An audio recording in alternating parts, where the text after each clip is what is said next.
Everyone, आज हम लोग मोल कॉन्सेप्ट पे एक्चुअल में मोल कॉन्सेप्ट क्या होता है उस कॉन्सेप्ट को सीखेंगे जिससे हमारा न्यूमेरिकल्स बने। मैंने आपको मोल कॉन्सेप्ट से रिलेटेड 3 कॉन्सेप्ट बताया हुआ था। वो कॉन्सेप्ट क्या थे कि हम लोग मोल को कैलकुलेट कर सकते हैं, जैसे अकॉर्डिंग टू क्वांटिटी। मैंने आपको बताया हुआ था कि किस तरह से हम लोग क्वांटिटी के बेस पे कैलकुलेट कर सकते हैं। तो पहला जो फार्मूला मैंने बताया था एन इज क्वांटिटी, और रेफरेंस नंबर क्या लेते हैं यहाँ पे एन ए लेते हैं, जिसको हम लोग एवोगैड्रो नंबर बोलते हैं, जिसकी वैल्यू होती है, आई थिंक आपको पता होगा, ये होता है 6.022 into 10 to the power minus कितनी वैल्यू होती है 10 to the power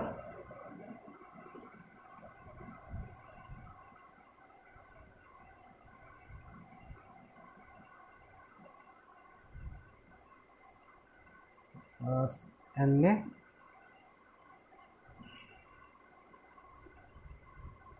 N A की वैल्यू कितनी होती है 6.022 इंटू 10 टू द पावर 23। तो ये एवोगैड्रो नंबर होता है। तो सबसे पहला जो मोल निकालते हैं हम लोग क्वांटिटी के बेसिस पे, ये क्वांटिटी आपके molecules, ions, electrons, proton, neutrons हो सकते हैं। ओके, चलिए। और सेकंड मैंने बताया था कि सेकंड में हम लोग अमाउंट के बेस पे कैलकुलेट करते हैं। तो वो n इक्वल टू होता है given weight divided by atomic wait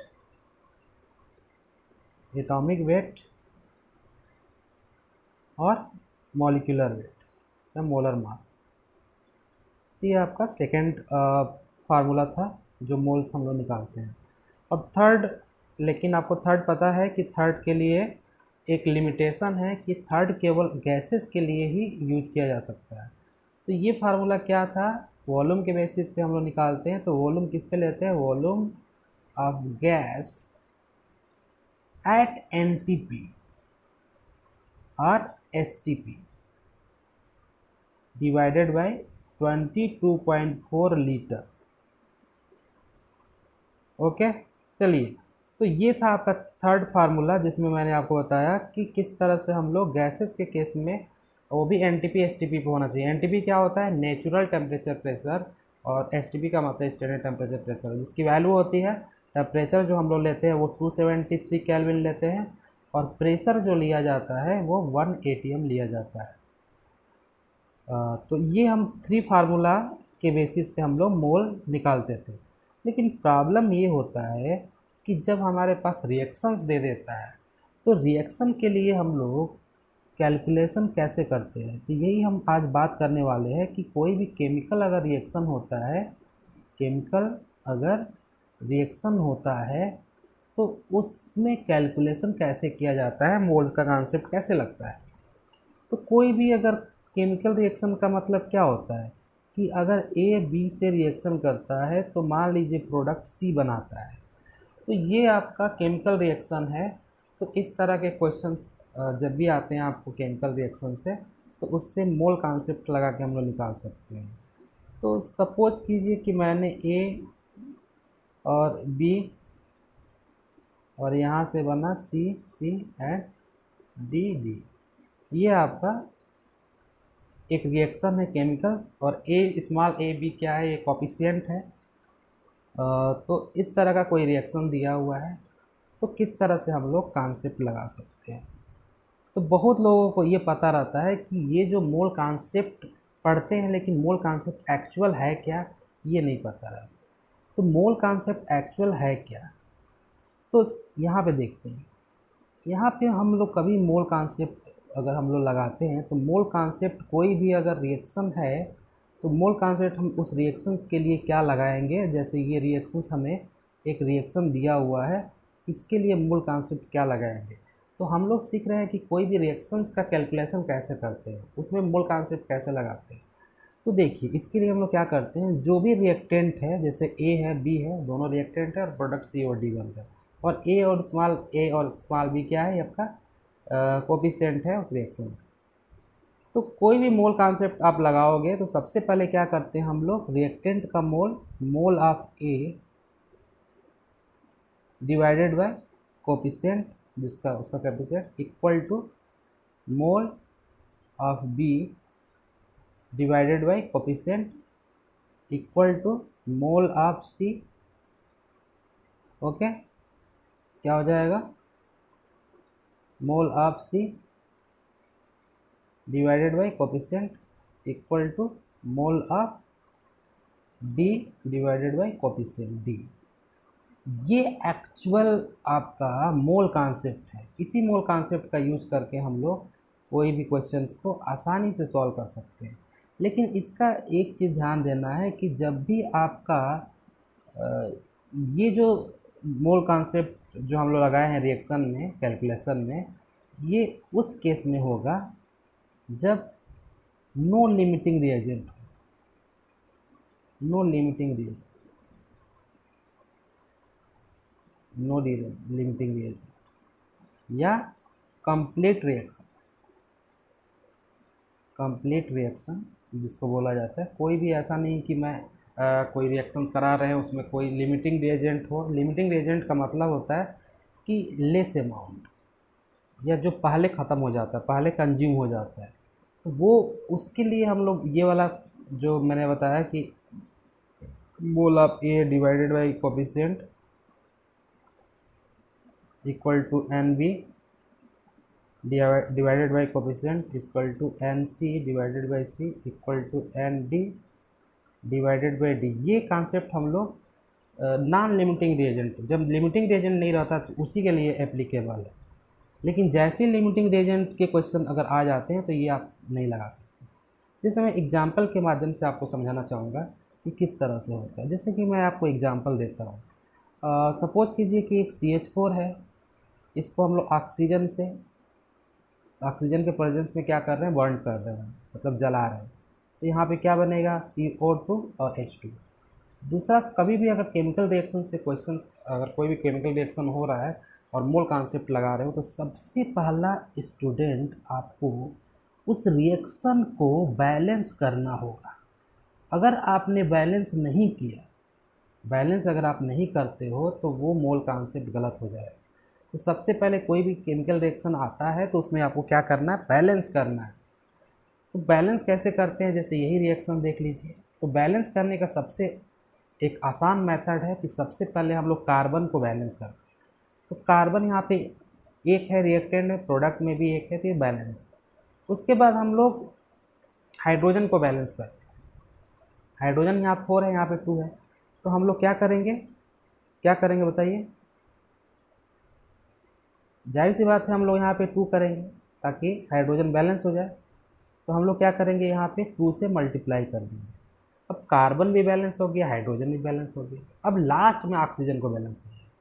तो टोटल ऑक्सीजन यहाँ पे काउंट कर लीजिए, 2 है, इधर भी 2 है, 4 है, यहाँ पे 2 है। तो हम लोग क्या करेंगे, यहाँ पे 2 से मल्टीप्लाई, यहाँ पे 2 से मल्टीप्लाई कर देंगे। अब ये केमिकल रिएक्शंस पूरी तरह से बैलेंस है और हम यहाँ पे जो भी कॉन्सेप्ट लगाना चाहे लगा सकते। तो अगर मान लीजिए बोलता है कि ये कंप्लीट रिएक्शन है और इसमें कोई लिमिटिंग रिएजेंट है, और आपको दिया जाता है कि 2 मोल CH4 है, 2 मोल CH4 है। तो बोला जाता है, आपसे क्वेश्चन पूछा जाता है, क्वेश्चन ये पूछा जाता है कि कितना मोल O2 कंप्लीट रिएक्शन के लिए, कंप्लीट ध्यान रखना है, कंप्लीट रिएक्शन होगा तभी लगाओ, कंप्लीट रिएक्शन के लिए कितना मोल O2 रिक्वायर्ड होगा, कितना मोल CO2 फॉर्म होगा, प्रोडक्ट बनेगा। समझ में आ रहा है, कितना मोल CO2 फॉर्म होगा, कितना मोल H2O फॉर्म होगा। ये तीनों आप निकाल सकते हो, इन तीनों अननोन को निकाल सकते हो। बहुत आसान है, देखिए कितनी आसानी से आप बना सकते हो ये क्वेश्चन। तो क्या करना है आपको, सबसे पहले केमिकल रिएक्शन उसको बैलेंस करना है, उसके बाद उसमें देखना कि कंप्लीट रिएक्शन है कि नहीं। कंप्लीट रिएक्शन के लिए एप्लीकेबल। चलिए हम देखते हैं। सबसे पहले NCH4 दिया हुआ है, डिवाइडेड बाई क्या हो, कॉफिशिएंट 1 ही है, तो इसका यूज करेंगे हम लोग। हमको निकालना ऑक्सीजन कितना चाहिए, तो ऑक्सीजन जो था NO2 डिवाइडेड बाई कोफिशिएंट, तो कोफिशिएंट कितना आया था, 2 आया था। तो number of mole of CH4 तो गिवन है, कितना है, 2 मोल है, तो NO2 कितना आ जाएगा, 4 मोल, तो हमें 4 मोल रिक्वायर्ड हो। या आपसे पूछ सकता है कितना ग्राम O2 रिक्वायर्ड होगा, तो मोल मिल गया तो you can calculate, multiply by molar mass, इससे मल्टीप्लाई कर दीजिए तो निकल जाएगा। उसी प्रकार also you can calculate how much CO2 form, तो CO2 divided by coefficient CO2 का 1 था, और NCH4 डिवाइडेड बाई 1, मतलब ये 2 ही मोल क्या होगा, फॉर्म होगा। तो इस तरह से निकाल सकते हैं हम लोग। उसके बाद इसमें एक चीज़ और पूछा था आपसे कि क्या होगा, वाटर कितना मोल बनेगा, तो ये भी बना सकते हो आप लोग, निकाल सकते हैं हम लोग, बड़ा आसान है। कैसे निकाल सकते हैं, NH2O डिवाइडेड बाई क्या हो जाएगा, उसका कोफिशिएंट, और वही आपका CH4 का मोल 2 है, कोफिशिएंट 1 है, तो इसमें भी कितना बनेगा, 4 मोल। तो इस तरह से हम लोग क्वेश्चंस को सॉल्व कर सकते हैं, मूल कॉन्सेप्ट को हम लोग लगा सकते हैं और बहुत आसानी से क्वेश्चन को सॉल्व कर सकते हैं। तो यहाँ पे जो क्वेश्चन था वो क्या था आपका, कि कोई भी अगर कंप्लीट रिएक्शंस हो रहा है तो हम उसमें आसानी से क्वेश्चंस को सॉल्व कर सकते हैं, ठीक है, by using the concept of mole. कोई भी रिएक्शंस को पहले बैलेंस करेंगे, देखेंगे कंप्लीट रिएक्शन है, तभी हम लोग ये लगाएं, इस कॉन्सेप्ट को हम लगा सकते हैं। अब क्वेश्चन आपके दिमाग में ये भी होगा कि ठीक है सर, ये तो ठीक है, बट अगर मान लीजिए कि अगर वो कंप्लीट रिएक्शन ना रहे और लिमिटिंग रिएक्शन हो रहा है, लिमिटिंग रिएक्शन मतलब कि लिमिटिंग रिएक्शंस बोलना सही नहीं होगा, बोल सकते हो उसको लिमिटिंग रिएजेंट का क्वेश्चन है अगर, तो हम कैसे पहचानेंगे कि लिमिटिंग रिएजेंट का है कि कंप्लीट रिएक्शन का है। तो देखिए, सबसे पहला चीज़ ये है कि आपको अगर लिमिटिंग रिएजेंट और कंप्लीट रिएक्शंस अगर क्वेश्चंस को अगर आपको डिटेक्ट करना है, प्रेडिक्ट करना है कि ये क्वेश्चंस लिमिटिंग रिएजेंट का है कि नहीं है, तो बड़ा आसान तरीका मैं बताऊंगा, बहुत ही आसान तरीका जिससे आप कभी भी नहीं भूल सकते। तो मैंने आपको क्या बोला था कि जैसे बी से रिएक्शन कर रहा है और क्या बना रहा था, C प्लस D, ये आपका रिएक्शन हो रहा है। तो मैंने क्या मोल कॉन्सेप्ट बताया था कि Na divided by A equal to Nb divided by B equal to Nc divided by C equal to Nd divided by D, यही था आपका मोल कॉन्सेप्ट। क्लियर है इतना, कोई डाउट इसमें, नो। चलो, तो ये था मोल कॉन्सेप्ट। तो अगर आपको लिमिटिंग रिएजेंट पहचानना, तो देखिए लिमिटिंग रिएजेंट कैसे पहचाना जाता है। अगर Na/A करते हैं, निकाल लीजिए, और Nb/B निकाल लीजिए, क्योंकि लिमिटिंग रिएजेंट हम बात कर रहे हैं, हम तो भाई जो भी रिएक्टेंट होगा उसी को देखा जाएगा। तो आप Na/A देख लीजिए और Nb/B देख, अगर ये बच्चों इक्वल नहीं आता है तो ये इंडिकेट करता है कि इसमें से कोई एक लिमिटिंग रिएजेंट है, और लिमिटिंग रिएजेंट हो गया है, इसका मतलब कि हम लोग मोल कॉन्सेप्ट ये नहीं लगा सकते, क्योंकि यहाँ पे तभी लगता है जब ये सभी बराबर रहते हैं। अगर Na/A और Na/B अगर दोनों इक्वल रहता है, उस केस में हम लोग ये कॉन्सेप्ट लगा सकते हैं, मोल कॉन्सेप्ट। अब क्वेश्चन ये आता है कि ये तो पता चल गया कि मैंने बता दिया कैसे लिमिटिंग रिएजेंट वाला क्वेश्चन पता लगते हैं। जैसे कि मान लीजिए कि आप फेमस रिएक्शन देखते हो, N2 है, H2 है, ये रिएक्शन किया तो क्या बनता है, NH3 बनता है, अमोनिया बनता है। बैलेंस करेंगे हम लोग, नाइट्रोजन को यहाँ 2 से मल्टीप्लाई करना पड़ेगा, हाइड्रोजन बैलेंस करना पड़ेगा तो 3 से मल्टीप्लाई करना पड़ेगा, अब ये बैलेंस है। अब सपोज कीजिए कि ये 1 मोल लिखा हुआ है और ये आपको 3 मोल लिखा हुआ है, और पूछ रहा है कि क्या ये लिमिटिंग रिएजेंट का क्वेश्चन है कि लिमिटिंग रिएजेंट का क्वेश्चन नहीं है, ये पता कैसे लगाएंगे। तो मैंने आपको एक छोटा सा कॉन्सेप्ट बताया जिससे आप पकड़ सकते हो क्या करना है, N2 का मोल डिवाइडेड बाई कोफिशिएंट 1 है, सबसे पहले तो बैलेंस करना है। उसके बाद क्या करना होता है, उसके बाद आपको H2 का निकालना है, तो 3 डिवाइडेड बाई 3 मोल है और उसका कोफिशिएंट कितना है 3, तो ये भी कितना हो गया 1, ये भी हो गया 1, ये दोनों इक्वल हो रहा है, मतलब कंप्लीट रिएक्शन में ये लिमिटिंग रिएजेंट नहीं है क्योंकि दोनों इक्वल है, तो सीधा सीधा मोल कॉन्सेप्ट से हम लोग निकाल सकते हैं। लेकिन अगर यही चीज़ थोड़ा समय चेंज कर दे, मैं क्या करता कि N2 जो है N2 plus H2 form NH3, और इसमें मैंने क्या किया कि ये 1 मोल है, ये 2 मोल है, तो आप बैलेंस करते तो यहाँ पे 2 से यहाँ पे 3 से मल्टीप्लाई करते तो यहाँ पे क्या होगा 1, यहाँ पे क्या होगा मोल डिवाइडेड बाई 3।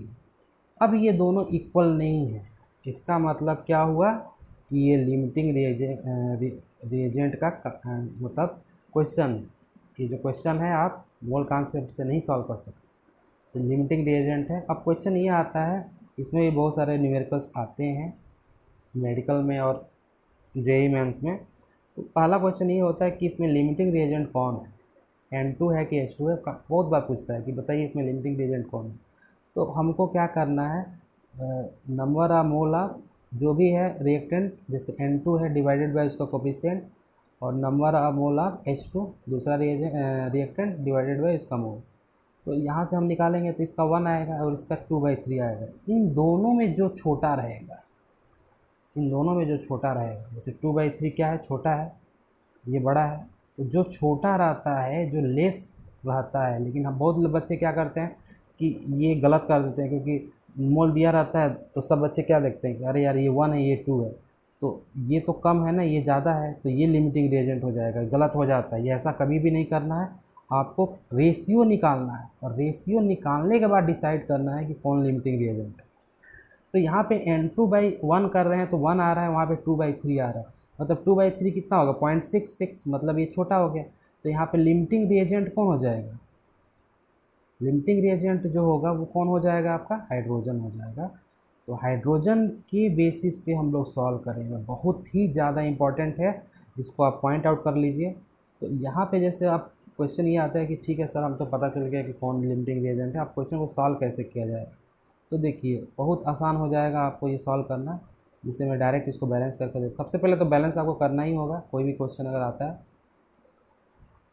तो यहाँ पे क्या करेंगे, जो लिमिटिंग रिएजेंट पहले पता लगाना है, लिमिटिंग रिएजेंट कौन है, तो ये पता चल गया हाइड्रोजन है, तो यही बॉस है, यही बॉस है, इसी के बेसिस पे पूरा कैलकुलेशन होगा।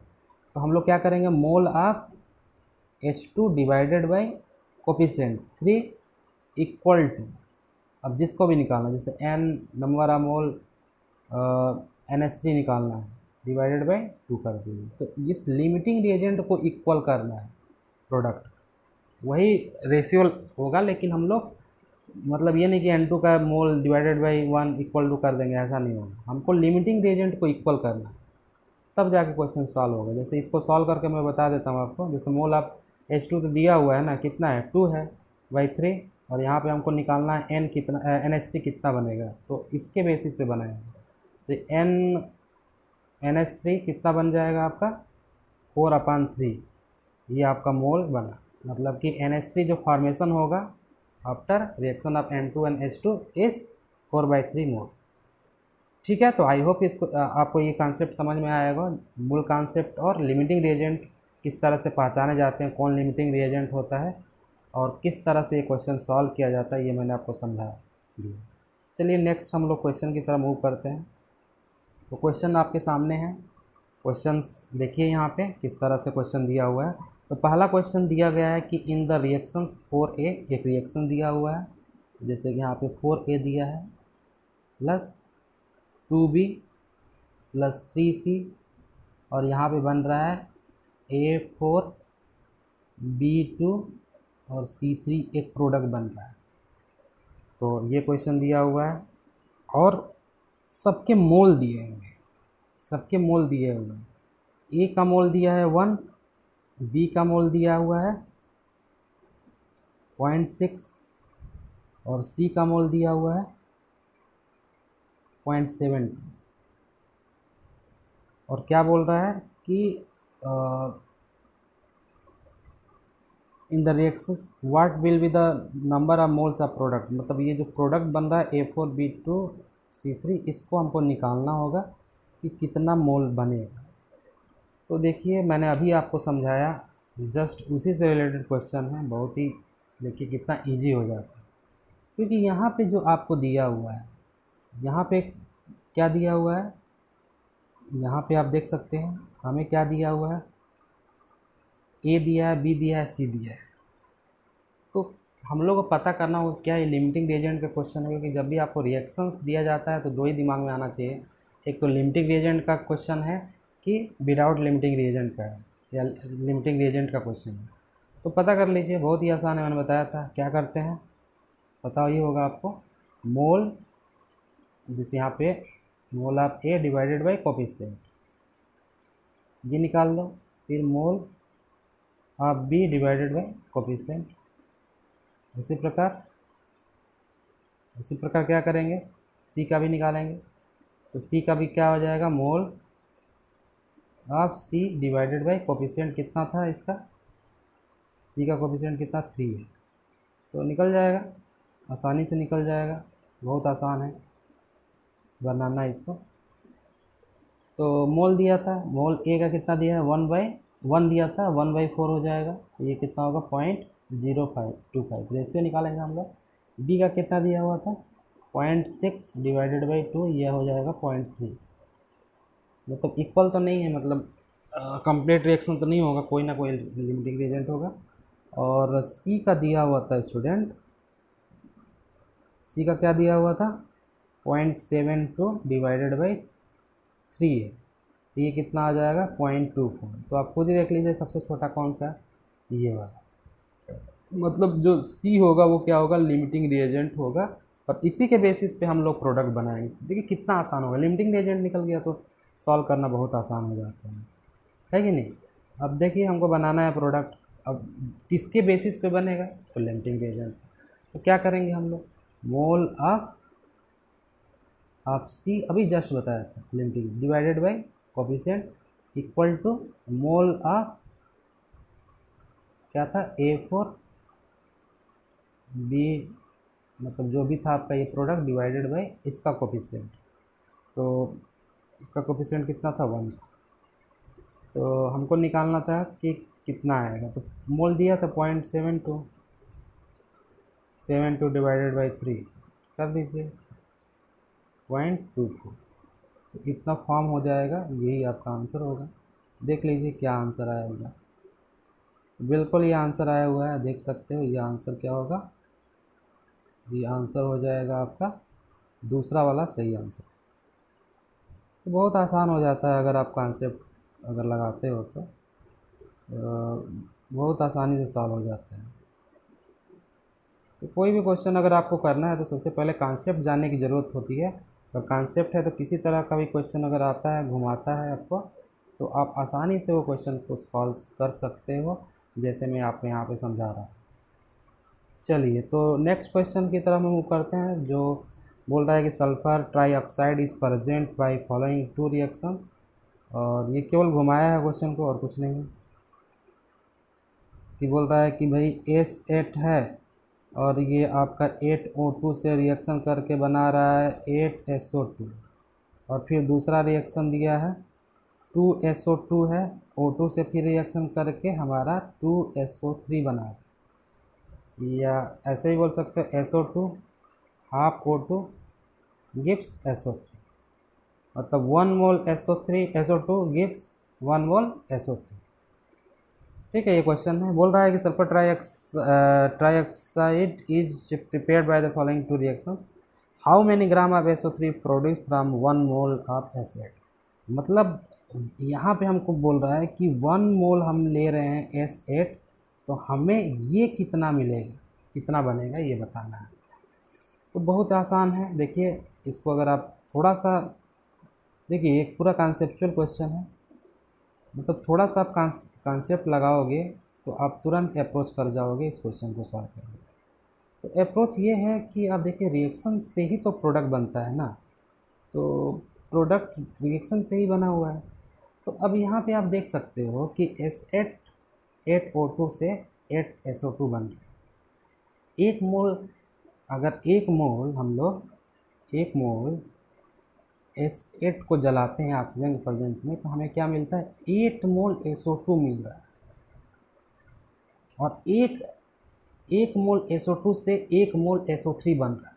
तो हम लोग ऐसा ही बोल सकते हैं ना, 1 मोल, क्योंकि SO2 mole of SO2 equal to SO3 के बराबर है, तो 1 मोल S8 किसके बराबर हो जाएगा, 8 मोल SO3 के बराबर हो जाएगा, है कि नहीं। तो हमें तो यही निकालना है ना कि 1 मोल से कितना SO3 प्रोड्यूस होगा। ये कैसे आया, समझ में आया कि नहीं आया। क्योंकि देखिए दूसरे रिएक्शन में क्या है, अगर हम लोग, क्योंकि आपको पता है mole of SO2 divided by 1 करोगे इक्वल टू, क्योंकि कंप्लीट रिएक्शन है, तो mole of SO3 divided by 1, इसका भी कोफिशिएंट 1 1 है, मतलब मोल ऑफ SO2 SO3 के बराबर हो जाएगा। तो 1 मोल SO2 8 मोल ऑफ SO3 के बराबर है, तो यहाँ पे SO3 के बराबर SO2 के बराबर है, तो SO3 के बराबर कर सकते हैं हम लोग। तो क्या पूछा, कितना वेट बनेगा, तो मोल पता चल गया, तो वेट निकाल सकते हैं, है कि नहीं। यू कैन कैलकुलेट वेट निकाल सकते हैं हम लोग, निकाल सकते हैं, नहीं निकाल सकते, बोलिए। क्योंकि हमको तो मोल पता चल गया ना, हमको बोला गया कि 1 मोल S8 हमारे पास है सल्फर का, एक 1 मोल S8 से निकालना है कि हमें SO3 कितना प्रोड्यूस होगा, ठीक है। तो 1 मोल से 8 मोल बन रहा है, तो 8 मोल हमें मोल पता चल गया SO3 का। अब वेट निकालना है तो मॉलिक्यूलर वेट से मल्टीप्लाई कर देंगे 8 को, तो मॉलिक्यूलर वेट S3 का कितना होता है, 80 होता है, निकाल लीजिए, तो 640 ग्राम बनेगा आपका। 640 ग्राम देख लीजिए, आंसर आया तो सही है। चलिए देख लेते हैं आंसर। तो आंसर इसका देख लीजिए 640 आया हुआ है, बिल्कुल सही है, ये दूसरा आंसर है, ठीक है। चलिए नेक्स्ट क्वेश्चन देख लेते हैं हम लोग। तो नेक्स्ट क्वेश्चन क्या है, बोला है rearrange the following 1 to 4 in the order of increasing masses. Increasing masses के बेसिस पे हमको इसको रीअरेंज करना है। तो आई थिंक ये तो आप आराम से कर सकते हो, क्योंकि इतना सारा कॉन्सेप्ट मैंने आपको समझा दिया है, तो ये आप बना सकते हो बिल्कुल, ठीक है। सबसे पहला दिया है उसमें तो 0.42, 0.42 का मतलब 0.5 मोल ऑफ O2। तो हमको इंक्रीजिंग मासेस बताना है ना, तो मोल दिया है तो आप मास निकाल सकते हैं, निकाल सकते हैं कि नहीं निकाल सकते, मास निकाल सकते हैं हम लोग, बोलिए। 0.5 O2 दिया हुआ है, क्योंकि O2 मॉलिक्यूल है तो मोलर मास लेना पड़ेगा हमें, तो निकल जाएगा फर्स्ट वाले में कितना मास आएगा। तो देख लीजिए मोल जो है, मोल इक्वल टू क्या होता है, weight divided by molar mass. और ऑक्सीजन का मोलर मास तो आपको पता है 0.5 इक्वल टू वेट निकल जाएगा। वेट किसका है, O2 का हम लोग निकाल रहे हैं, इसका कितना होता है 32, तो weight of O2 equal to 16 gram आ गया, ठीक है, आसान है। चलिए ठीक है, आसानी से निकल गया। सबसे पहला निकल गया हमें वेट ऑफ किसका निकल गया, O2 का निकल गया। आगे देखते हैं हम लोग किसका अब निकालना है, और उसके बाद उसको केवल अरेंज कर देना है इंक्रीजिंग ऑर्डर में, तो सबसे कम जो आएगा उसके बाद। चलिए, और इसके बाद दिया है कि 0.5 ग्राम एटम ऑफ ऑक्सीजन। तो ये ध्यान रखना, ग्राम एटम जब भी लिख देता है ना, ग्राम और उस साथ में एटम लिख देगा, तो इसका मतलब स्टूडेंट क्या होता है, मोल ही होता है, जिसको आपको ग्राम एटम जब भी लिखता है ग्राम एटम, तो इसका मतलब क्या हो जाएगा, मोल, ये ध्यान रखना। तो हमें क्या दिया है कि 0.5 ग्राम एटम ऑफ ऑक्सीजन, तो ऑक्सीजन एटम है ना, तो इसको क्या करेंगे, वही mole equal to weight by atomic weight, यहाँ पे होगा एटॉमिक वेट। तो ये कितना दिया है, देख लीजिए कितना दिया है, 0.5 दिया है क्या, यस 0.5 दिया हुआ है। तो ये हो जाएगा वेट कितना आ जाएगा आपको, n इंटू एटॉमिक वेट, तो n दिया 0.5 मतलब 1/2 इंटू, और कितना होता है 16 होता है, तो ये कितना हो गया 8 ग्राम हो जाएगा, ठीक है। तो पहले 16 ग्राम, उसके बाद 8 ग्राम हो गया, और उसके बाद क्या बोलता है, थर्ड बोलता है 3.011 10^23 मॉलिक्यूल ऑफ O2। क्वांटिटी की बेसिस में मैं आपको समझा चुका हूँ, बार बार बोलता हूँ कि देख लो कि किस टाइप का क्वेश्चन किस टाइप का है, क्वांटिटी अमाउंट है या वॉल्यूम। तो ये क्वांटिटी बेसिस है, हमें पूछा है O2 का मॉलिक्यूल दिया हुआ है, तो हम लोग को n निकाल सकते हैं। कैसे निकाल सकते हैं, क्वांटिटी डिवाइडेड बाय Na। तो यहाँ पे बहुत आसान है निकालना, क्योंकि क्वांटिटी आपको दिया हुआ है तो आसानी से निकाल सकते हैं। क्वांटिटी कितना दिया हुआ देख लीजिए एक बार, 3.00 इंटू 10^23 है। चलिए निकाल लीजिए इसको। तो n निकल जाएगा, आई थिंक n निकल जाएगा। क्वांटिटी दिया है 3 इंटू 10^23, और Na कितना होता है 6 इंटू 10^20, अप्रोक्सीमेट ले लीजिए तो 1/2 आ जाएगा। तो नंबर ऑफ मोल इज क्या हुआ, इसका नंबर ऑफ मोल कितना है,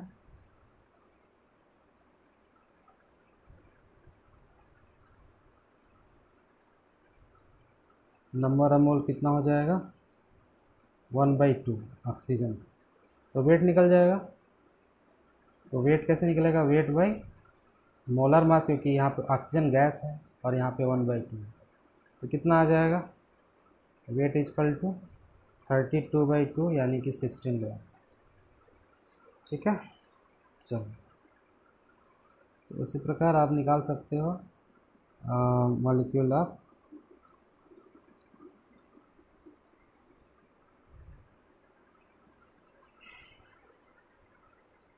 और नेक्स्ट क्वेश्चन क्या है,